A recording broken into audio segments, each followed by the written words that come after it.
लेकिन तुम यहाँ करने क्या आई हो? क्या ब्रज में झगड़ा हुआ है? क्या ब्रज में आग लगी है? या घर से तुम्हारे पतियों ने निकाल दिया है? क्यों आई हो? सखियों ने कहा, अच्छा कन्हैया, ये तुम कह रहे हो? अच्छा मैया आप ही बताना, आपको कोई निमंत्रण दे, आपको कार्ड दे, हजारों बार फोन करे, आपके घर आए और बार बार कहे बहन जी आपको आना है, भैया जी आपको आना है, और जिस दिन विवाह हो उस दिन भी वो आपसे कहे कि देखो आज विवाह है, आपको जरूर आना है, देखो आप नहीं आओगे तो मेरा काम नहीं बनेगा। तो आप जाओगे कि नहीं जाओगे? जाओगे मैया, हाँ या ना? जाओगे भैया? और फिर जाकर के वही व्यक्ति, आप उसके घर पहुंच गए और वही कहने लगे क्यों आए हो, फिर कैसा लगेगा? बुरा तो लगेगा, लेकिन मन भी करेगा कि कहीं से डंडा मिल जाए इनको मार ले। कि पहले तो बुलाया, अब कहते हैं कि क्यों आए हो? तो सखियां कहती है देखो तुमने ही बुलाया है, क्या तुम्हें याद नहीं? पर अब पूछते हो कि क्यों आई हो? कृष्ण ने कहा तुम पतिव्रता हो, तुम अपने पतियों को छोड़ करके कैसे आ गई? तो सखियों ने कहा पतिव्रता तो मैं हूँ, पतिव्रता हूँ इसीलिए तो आ गई अपने पतियों को छोड़ करके।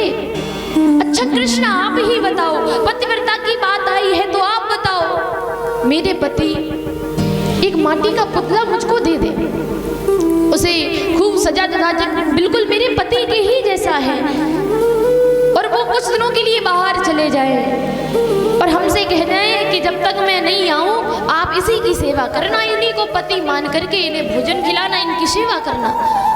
तो हम लोग क्या करेंगे कृष्ण? क्या करोगे भैया? सेवा करोगी कि नहीं? करेंगे। कृष्ण ने कहा तो क्या?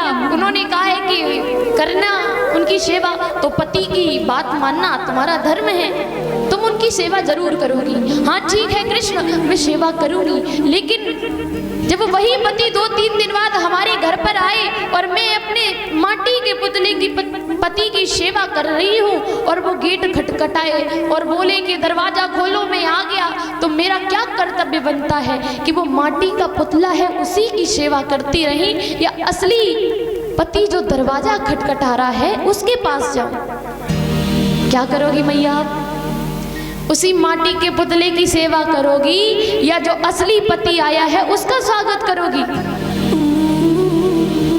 क्या करोगी मैया? असली पति का स्वागत करेंगे, इसमें कौन सी बड़ी बात है? कृष्ण भी कहते हैं अब क्या असली पति आ गया है तो माटी के पुतले को फोड़ो और जो असली पति आया है उसका स्वागत करो। सखियों ने कहा और मैं क्या कर रही है? और मैं क्या कर रही है कृष्ण? वो जो घर में लेटा है, वो जो घर में पड़ा है, वो तो माटी का पुतला है, और जब मुझे पता है कि परमपिता परमेश्वर नारायण मेरी कुंडी बजा रहे हैं, मेरे जीवन की दरवाजे की कुंडी खटखटा रहे हैं, तो मैं उनका स्वागत कैसे ना करूं? कैसे मैं आपको पति ना मानूं? कैसे आपका स्वागत ना करूं कृष्ण? तो तुम तो कहते हो कि पतिव्रता, मैं पतिव्रता ही हूं। अच्छा मैया आपके कितने पति हैं? एक पति है या 2 पति हैं?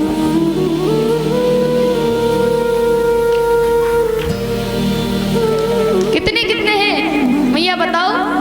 1 है या 2 है? एक वाली मैया हाथ उठाएं जिनके 1 पति है। बस 2 मैयाओं की 1-1 पति है। आज जिसके 2-2 हैं वो उठाएं। हमारी मैयाओं को शर्म आ रही है, कुछ तो करो हाँ या ना, 1 है या 2 है?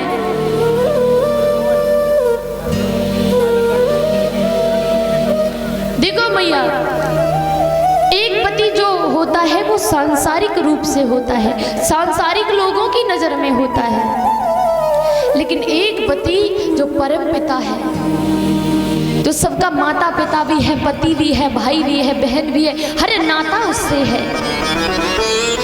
तो आपके 1 नहीं 2-2 पति हैं। एक जीवन का साथ छोड़ सकता है, लेकिन ऊपर वाला कभी आपका जीवन का साथ नहीं छोड़ सकता। तो कभी मत कहना कि एक पति है, नहीं नहीं, ऊपर वाला भी मेरा पति है, वो भी तो मेरा परमात्मा है, तो मेरे दो पति हैं। अच्छा मैया तिलक क्यों लगाते हैं? आप मांग भरती हो अपने जो सांसारिक पति हैं उनके लिए, तिलक क्यों लगाते हैं? ये जो छोटी सी बिंदी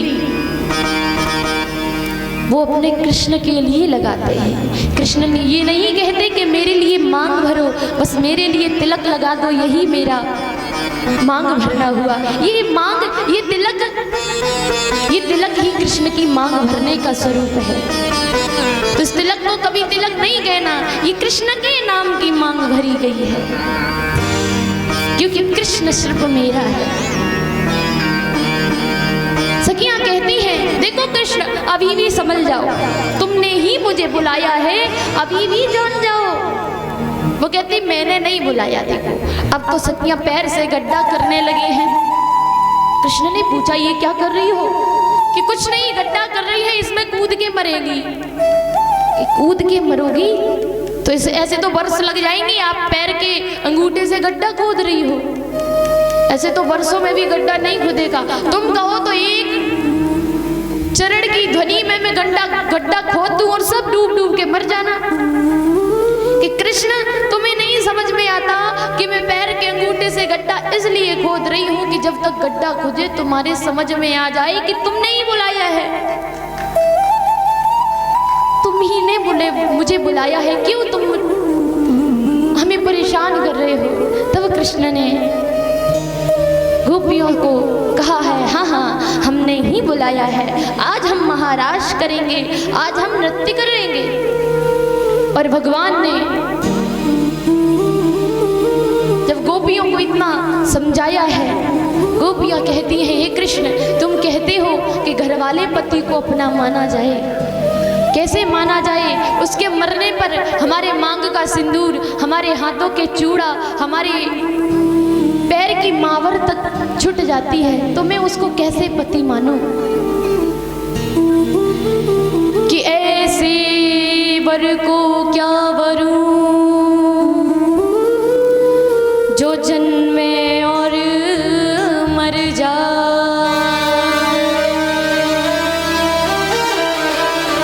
वरवरियो गोपाल को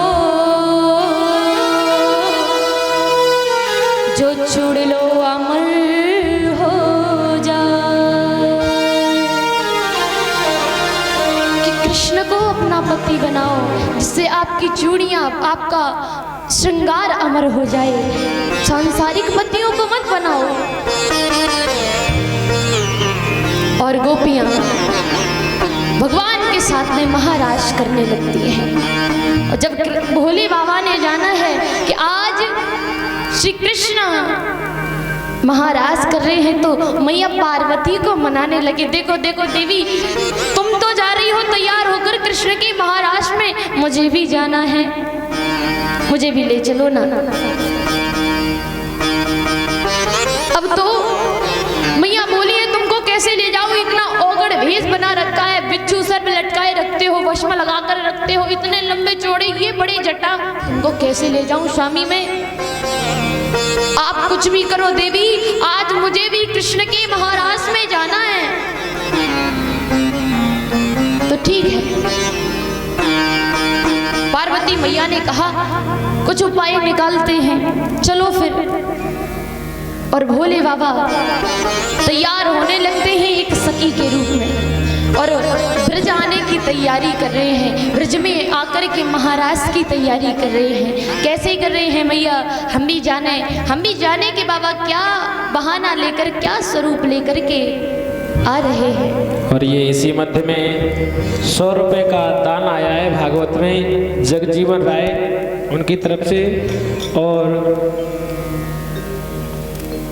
यशपाल सिंह उनकी तरफ से हवन सामग्री आई है, जो कल पूर्णावती में हवन सामग्री उनकी तरफ से आई है। और एक माता जी करी के गोला भेज रही हैं प्रसाद के रूप में। एक बार सभी के लिए जोरदार तालियां बजा दें आप लोग। भगवान से प्रार्थना करते हैं कि हमेशा धन धान से भरपूर बने रहें।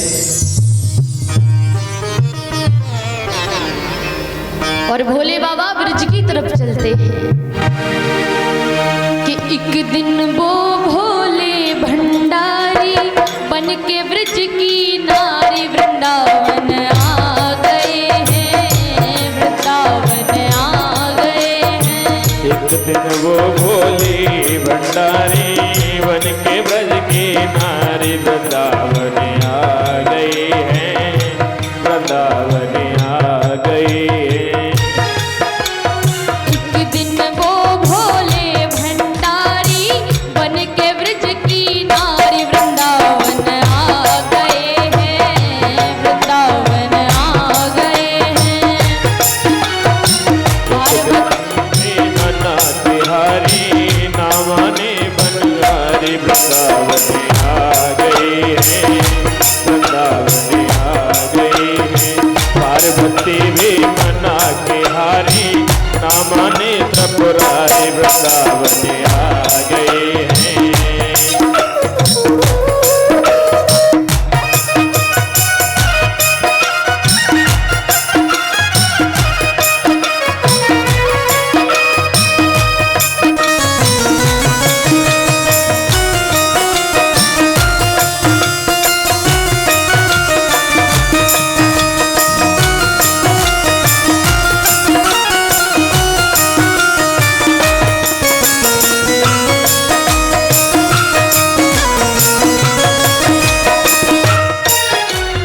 और पार्वती मैया बाबा को समझा रही है, देखो ऐसे में कैसे ले चलूं तुम्हें, न भेष देखा है ब्रज की नारी, पता नहीं क्या क्या कहेगी।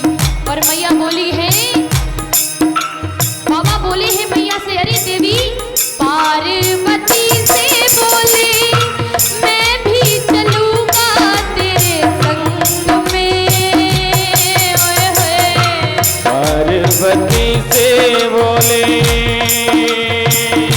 मैं भी चलूंगा तेरे संग में। पार्वती से बोले मैं भी चलूंगा तेरे संग में। ओए होए पार्वती से बोले मैं भी चलूंगा तेरे संग में। राधा शंख श्याम नाचे मैं भी नचूंगा तेरे संग में।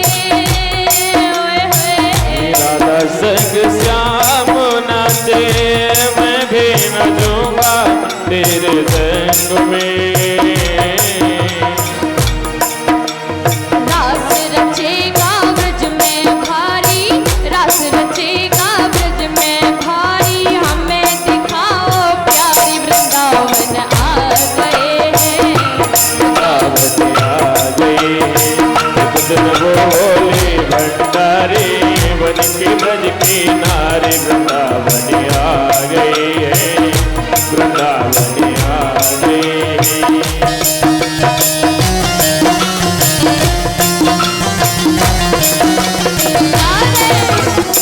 अभी मैया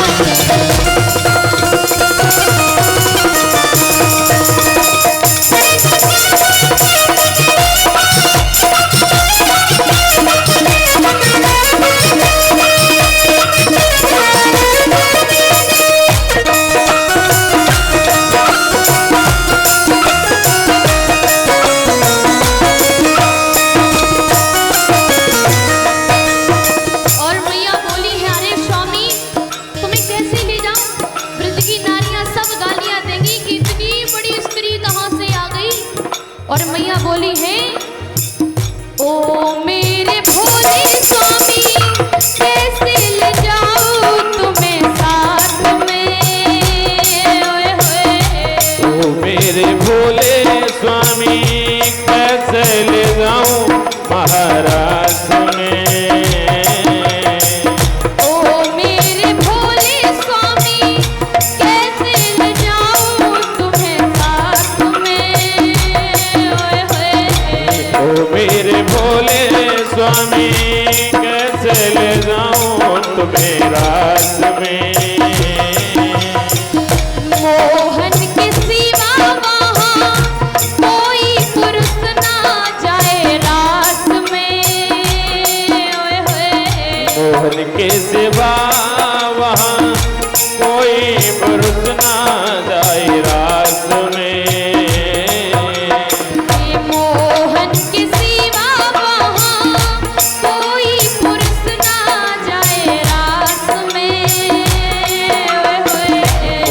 के सिवा वहाँ कोई मूर्त ना जाए रास में। और हंसी करेंगी ब्रज की नारी, हंसी करेंगी ब्रज की नारी, हम दिखाओ प्यारी वृंदावन आ गए हैं।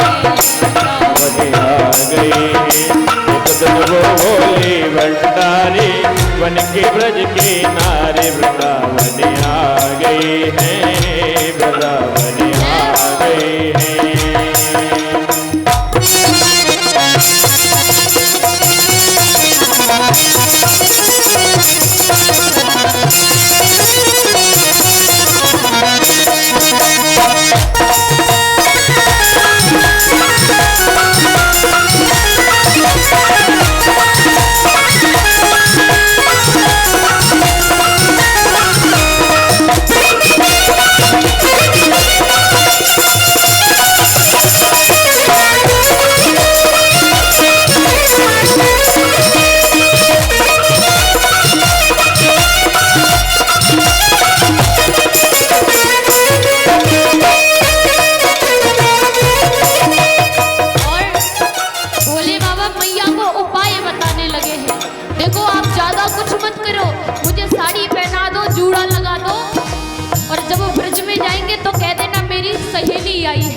और बाबा कहते हैं ऐसा बना दो मुझको कोई न जाने इस राज को, ऐसा बना दो मुझको कोई न जाने इस राज को। ओ मैं हूँ सहेली तेरी ऐसा बताना ब्रजराज को, मैं हूँ सहेली तेरी ऐसा बताना ब्रजराज को। और बाबा जूड़ा बना करके साड़ी पहन करके चले हैं, ए पन्ना के जूड़ा पहन के साड़ी, पन्ना के जूड़ा पहन के साड़ी, चाल चले मतवाली वृंदावन आ गए हैं। वृंदावन आ गए दिन वो भोले भंडारी बन के ब्रज के नार वृंदावन आ गए हैं, वृंदावन आ गए हैं।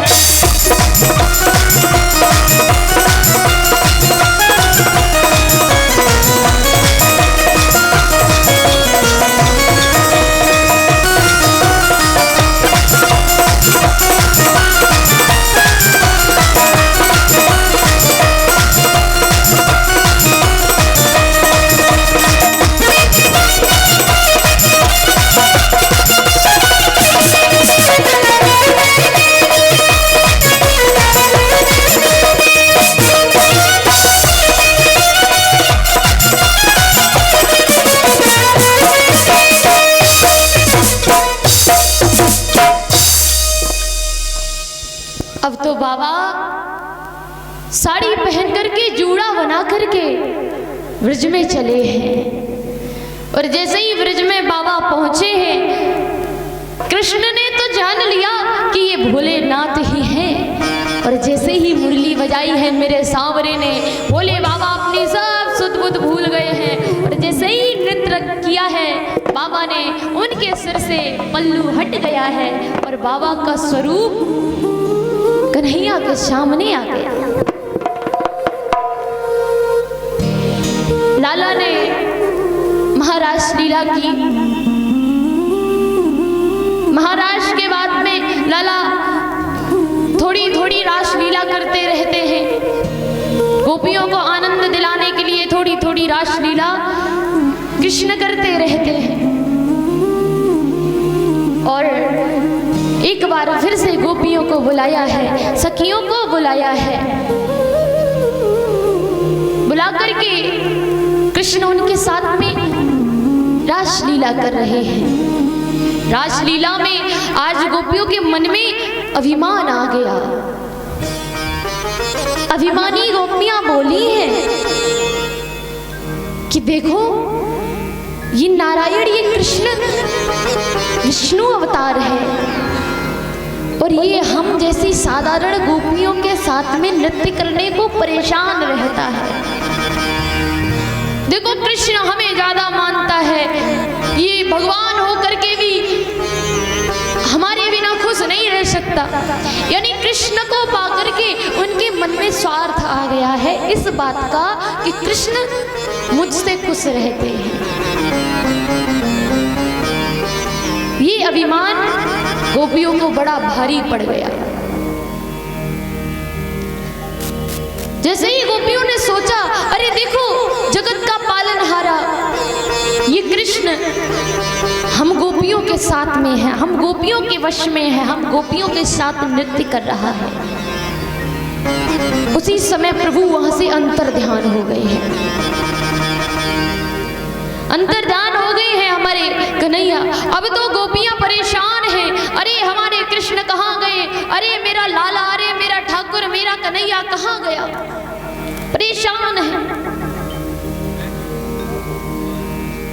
ये प्रेम में अभिमान मिलाना गोपियों को बड़ा भारी पड़ा। क्यों? अच्छा मैया यहाँ किसके घर घर पर खीर बनती है? कौन कौन मैया खीर बनाती है अपने घर पे? हाथ खड़ा करें। पीछे वाली मैया नहीं बनाती खीर। जो जो मैया बनाती हाथ खड़ा करे ऐसे। अगर ऐसे किया तो कछुआ बनोगे। सबके घर पे बनती है खीर? सबको बनानी आती है? अच्छा मुझे बता दो, मुझे बनानी नहीं आती। मैया खीर में क्या क्या डाले? आप क्या क्या डालो खीर में? एक एक करके बताओ चलो। चावल, दूध, मेवा मछली और इलायची जो कुछ भी है, मेवा इत्यादि, दूध, चीनी, चावल। यानी सिंपल सी खीर भी बनानी हो तो चीनी और चावल से, दूध से बन जाती है। और उसे अच्छा ही बनाना हो, बहुत बढ़िया टेस्ट आए उसमें, तो क्या करना पड़ता है? स्लो आंच पर धीरे धीरे पकाओ उसको, थोड़ी गाढ़ी सी हो जाए, प्यारी सी महक उसमें से निकलने लगे, प्यारी सी खुशबू उसमें से निकलने लगे, तब बड़ी अच्छी लगती है खाने में। अच्छा मैया आपको अधूरी खीर बनानी आती है, पता है? मैं पूरी करना बताऊं? अच्छा आप इतनी कुछ डालती हो, जब खूब खीर अच्छी बन जाए, खूब उसमें टेस्ट आने लगे, इतना मन करे कि अब खा ही ले, अब हमारे मुंह में ही आ जाए, तो मैया एक चीज और मिला देना। क्या मिलाओगी? उसमें एक आधा नींबू काट के मिला देना। क्यों मना क्यों कर रही हो? हमें तो ऐसे ही बनानी आती है। भैया नींबू मिलाने से क्या होता है? क्या होता है? अगर नींबू मिला दिया खीर में तो क्या होगा भैया?